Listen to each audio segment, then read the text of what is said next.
Hello and welcome to the HistoryNetwork.org podcast. Thanks to Gordon Love for becoming our latest patron via Patreon, patreon.com/the History Network. Do pop along there and see about becoming a patron yourself if you've not already done so. And as we roll into this final episode of season 27, a huge thank you to all our patrons. Thank you so much from Angus and myself. The HistoryNetwork.org podcast, season 27, episode 10, The Battle of the Standard, part 2. This episode was written by Murray Darm. Murray is an ancient and medieval military historian from New Zealand living in Australia. He has written more than 100 articles on various aspects of ancient and medieval military history, as well as other historical topics from all periods, ranging from the history of opera to the runic alphabet and recipients of the Victoria Cross. He is the author of Combat 40, Macedonian Phalangite versus Persian Warrior, Alexander confronts the Achaemenids 334 to 331 BC, from Osprey Publishing. He is a regular on the Ancient Warfare podcast. We left the end of part 1 where the Battle of the Standard had opened with a charge from the Galwegians, which had been held by a combination of the armoured English knights and archery. At the moment when the Galwegians were at their most hard-pressed, it seems as if Prince Henry led his battle in a charge. The detail is not in Richard of Hexham. Henry hurled himself, fierce as a lion, upon the opposing wing. He put the English to flight on that wing, the English left, and continued on against the men stationed with horses, some distance away from the English line, if we use the detail from Richard of Hexham. The English there fled 2 furlongs, and the poorly armed peasants ran with them. Several reconstructions of the battle have Henry's charge a mounted one, although this is far from clear, and there are reasons to believe his charge was on foot. He could not mingle with the English pursuing the retreating Scots, as he did if he was mounted, and therefore obviously stood out from the English troops. Meanwhile, in the English ranks, fighting was fierce. Someone, simply called some prudent man, hacked the head off a Scot and raised it aloft, crying that King David was slain, and this threw the Scottish ranks into consternation. Several accounts, especially those that consider the Scottish deployment was a diamond, have David and his battle as a reserve, and which now fled without getting into the fight. This cannot have been the case. If David and his battle never engaged, something the pride of the king and the knights with him would not have allowed anyway, then his army would have known that his battle was not engaged, and he could not have been killed. Having a prudent Englishman claim to have killed him and taken his head, therefore could not have worked. After the Galwegians' charge faltered, it is likely that David and his battle, along with that on the left, engaged. This ruse of the English in claiming David's death may have caused the Galwegians to finally break and flee. 2 of their leaders, Ulric and Donald, had already fallen. Aelred says that the men of Lothian Lawn and the islands also broke and fled quickly. It is unclear exactly in what order these events took place. One reconstruction has Henry's charge only late in the battle, at the moment of the rout, to mask the king's retreat. To counter the English ruse that he was dead, David tore off his helmet to show his men that he was not dead, but the damage was done, and he could not sustain the battle alone, and began to retreat. It is possible that the English advanced during this phase to the line of Scots-Pitt Lane. David's retiring royal banner also told the army that he had not fallen, but the entire army was now in retreat. Prince Henry saw this reversal and, caught up in fighting behind the front line, seems to have indicated to his men to drop their banners and try to make their way back to the Scots lines, intermingling unnoticed with the pursuing English. He can only have done this effectively if he was dismounted, as his English opponents were.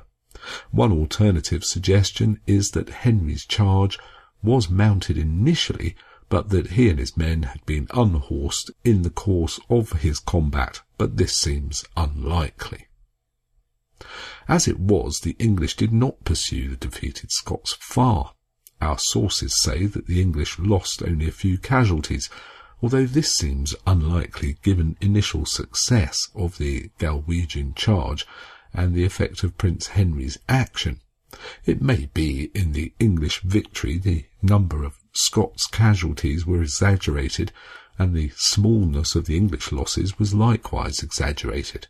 That said, only one English knight of note fell, Gilbert de Lacy. Richard of Hexham states that more Scots died in their retreat than in the battle itself. He nonetheless paints a vivid picture of the aftermath of battle. The plain was strewn with corpses, very many were taken prisoner. The king and all the others took to flight, and at length of that immense army all were either slain, captured, or scattered. Richard tells us that no estimate could be made of the enemy dead, but that 10,000 were missing when the remnants returned to Scotland. Other sources name 11,000 and 12,000 Scots dead. Only 50 Scots knights were taken prisoner, however, and all were ransomed by November. David retreated from Northallerton, but was not pursued, possibly because no English knights were mounted, and their horses had been driven a quarter of a mile off by Henry's charge. David first retreated to Carlisle, and there fretted about the fate of Henry until the latter joined him 2 days later. The Scots made their way back to safety piecemeal, and many were killed in small groups as they were discovered. These were presumably made up of less well-armed and armoured Scots, since Prince Henry and his knightly companions would have been able to put up a stouter resistance. Still, of the estimated 200 knights that accompanied Henry, only 19 made it back to Scotland with their armour, and many were without their horses. The precise locations for the Battle of the Standard are somewhat confused by the names of several geographical locations today. Scott-Pitt Lane and Standard Hill probably reflect the actual battle locations. The Scott pits are also recorded on Ordnance Survey maps, and archaeological finds suggest that they may reflect the burial of Scots casualties from the battle. Unfortunately, the names ascribed to modern features in the landscape have led to some very odd and clearly incorrect reconstructions. Standard Hill is further north of Northallerton than Scott-Pitt Lane, and this has led to some reconstructions depicting the English battle line arrayed on Standard Hill, with the Scots deployed south of them closer to Northallerton. This is clearly wrong, for the Scots would have already gotten behind the English. Likewise, to have the English deployed on Standard Hill and the Scots deployed further north also makes no sense of the Scott Pits or Scott-Pitt Lane, the place, presumably, where most of the Galwegians and Scots fell. There are two rises, both called Standard Hill, and traditionally the battle was said to have taken place between them. Both, however, are north of Scott-Pitt Lane, and so another location seems preferable. The Scottish casualties being buried where the majority of them fell presumably Scott Pit Lane, makes more sense than moving large numbers of dead bodies to different locations. A more correct location, but one needing explanation, is that the English probably drew up around the area of Scott Pit Lane. It was not a lane in the 12th century, perhaps as far south as Red Hill, and that it was the Scots who drew up on what is now known as Standard Hill. It should be pointed out that the term hill in this area is very generous. Neither Standard Hill nor Red Hill are hills in any real sense, more gentle rises of a few metres from the flat ground surrounding them. Either side of them, however, was marshy ground, which would have made an inconvenient battlefield. Sinemire was a marsh on the low ground to the English left, and it protected their flank from being turned by the more numerous Scots.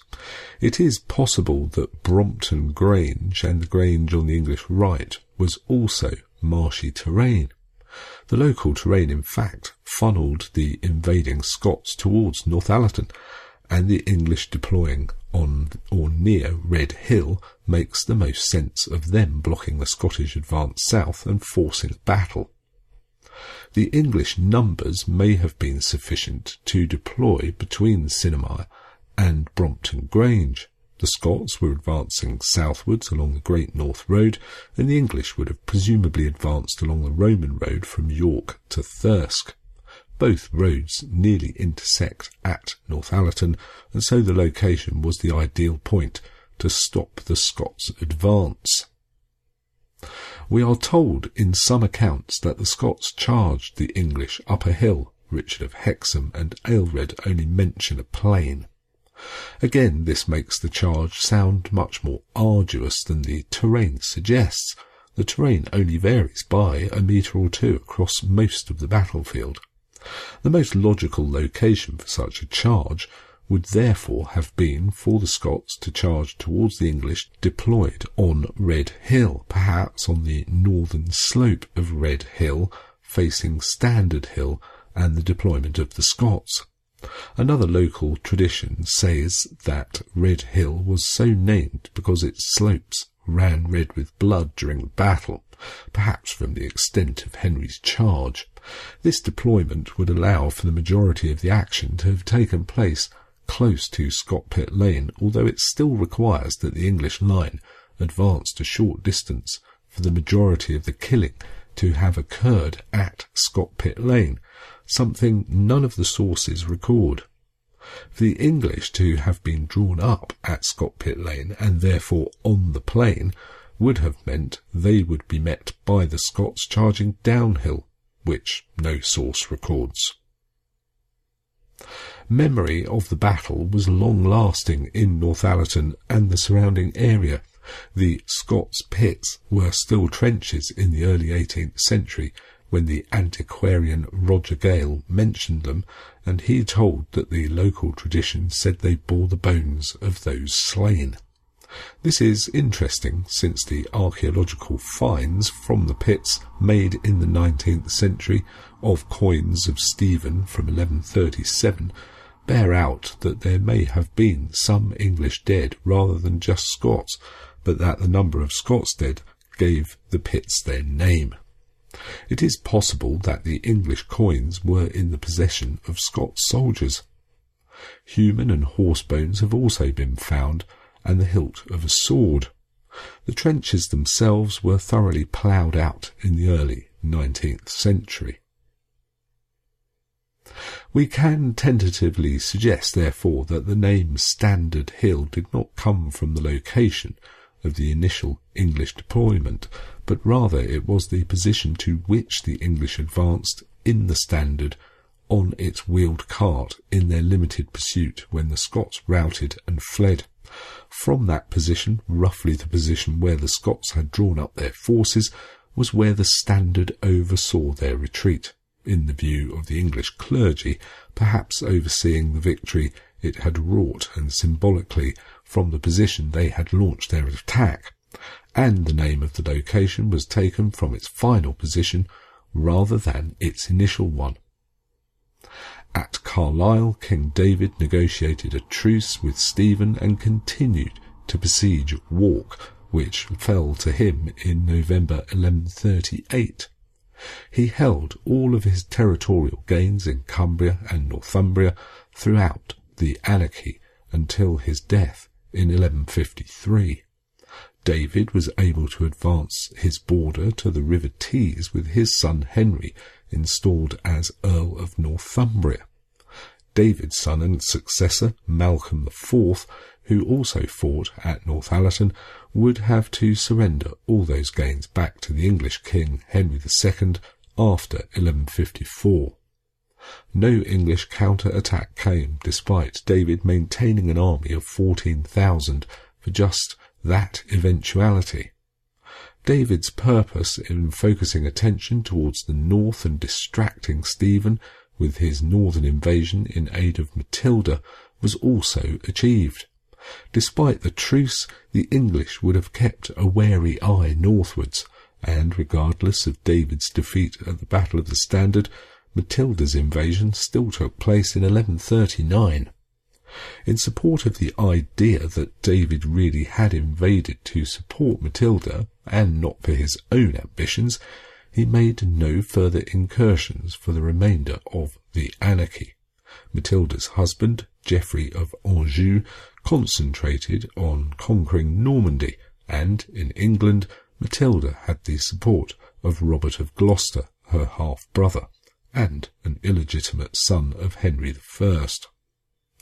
In 1141, Matilda captured Stephen at the Battle of Lincoln. Her attempt to be crowned queen at Westminster failed, however, and she was instead named Lady of the English. When Robert was captured at Winchester later in 1141, he was exchanged for Stephen. Matilda was then surrounded in Oxford Castle, but escaped and the war turned to stalemate. Matilda controlled much of the southwest and Normandy, and Stephen up to the Tees. Matilda returned to her husband in Normandy in 1148, leaving her son Henry to fight on in England. He would ultimately succeed, being crowned Henry II in 1154. And there we finish Season 27. Thank you all so much for listening and for your patronage, and we will be back shortly with Season 28, which will be kicking off with a fantastic two-parter on the battle for New York. Thanks again for listening. You've been listening to the HistoryNetwork.org podcast, written by Murray Darm, read by Nick Barker.